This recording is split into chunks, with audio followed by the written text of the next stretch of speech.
दोस्तों, आज की कहानी पढ़कर आपका दूसरे लोगों के तरफ नजरिया बदलने वाला है। अगर आप में थोड़ा सा भी अहंकार है तो वह कम होने वाला है। इसलिए इस कहानी को एक बार पूरी जरूर पढ़िएगा और उन्हें भी पाएगा जिन्हें आपके हिसाब से लगता हो कि यह कहानी पढ़कर कुछ फायदा हो सकता है। तो चलिए शुरू करते हैं कहानी। ये कहानी एक बहुत ही चालाक और बुद्धिशाली आदमी की है। ये चालाक आदमी हमेशा अपना फायदा निकालने के लिए अपनी चालाकी का, अपने बुद्धि का गलत इस्तेमाल करता था। एक बार इसे पता चला कि किसी एक पहाड़ी की चोटी पर पहुंचकर भगवान से सीधे बात की जा सकती है और उनसे कोई एक अपनी इच्छा पूरी करवाई जा सकती है।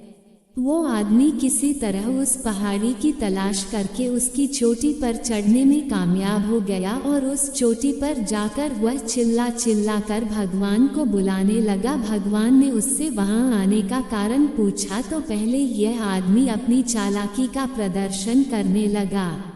आदमी ने भगवान से कुछ सवाल पूछे। आदमी ने पहला सवाल पूछा, भगवान आपके लिए लाखों साल कितने बराबर हैं? भगवान ने कहा, मेरे लिए लाखों साल 1 सेकंड के बराबर है। आदमी ने फिर भगवान से दूसरा सवाल पूछा, भगवान आपके लिए करोड़ों अरबों रुपए का क्या मूल्य है? भगवान ने कहा, मेरे लिए दुनिया का सारा धन 1 रुपए के बराबर है।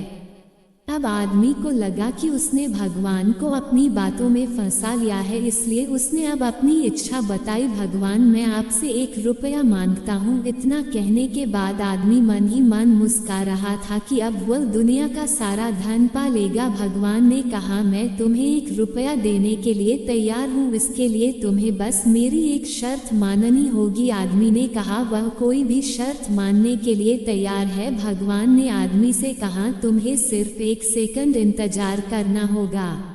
आदमी खुशी से उछल पड़ा और तुरंत हाँ कर दी। उसके हाँ करते ही भगवान वहां से गायब हो गए। अब आदमी इंतजार करने लगा कि कब उसे दुनिया का सारा धन मिलेगा। कुछ घंटे बीत जाने के बाद जब वह दोबारा सोचने लगा तो उसे याद आया उसका पहले सवाल का जवाब जो भगवान ने दिया था। उसके हिसाब से भगवान के लिए 1 सेकंड यानी आदमी के लिए लाखों करोड़ों साल के बराबर है।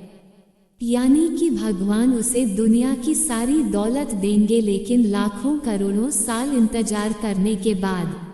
ये अद्भुत कहानी हमें बड़ा ही गहरा सबक देकर जाती है। ये कहानी हमें सिखाती है कि कभी भी हमें हमारे सामने वाले को कम नहीं समझना चाहिए। अगर हम सामने वाले से ईमानदार रहेंगे, हम उसके साथ अच्छा ही करेंगे तो हमारे साथ भी अच्छा होगा और हम सामने वाले को जो देंगे वही हमें वापस मिलेगा। हम सामने वाले को खुशी देंगे तो हमें खुशी वापस मिलेगी। हम उसे दुख देंगे तो दुख मिलेगा। वफादारी के बदले वफादारी और धोखे के बदले हमें धोखा ही मिलेगा।